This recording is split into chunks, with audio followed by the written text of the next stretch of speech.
It seems smart to me, to undercut the pricing plus the timing of coming out, undercut the pricing of its rivals plus the timing of coming out or ahead of some of the new launches that are around the corner.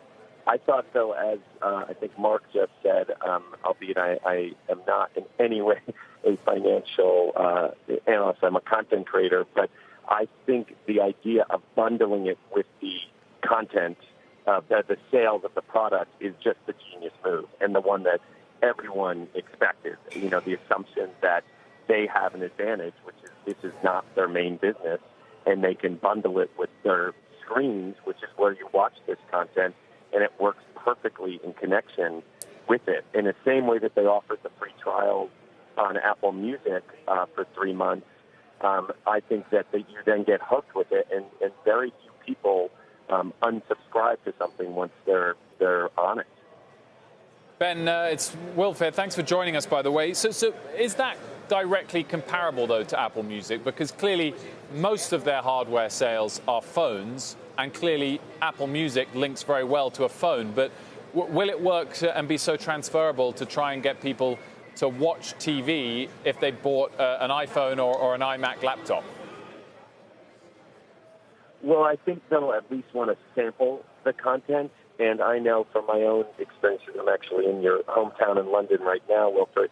The plane was filled with people who have now been downloading content from their Netflix or their Amazon subscriptions onto their pads so that they can watch on the go. And I think you do see more and more people consuming content in different locations. So I think it is something that is applicable there. I do worry, my biggest worry, and you're seeing it impact Netflix right now, is they have no library product. They don't have an office of friends in their repertoire. And so doing it, they almost had to price it lower. You can't charge $4.99 a month if you're only putting one show a month on the air, because you could easily just be buying an individual show for less money.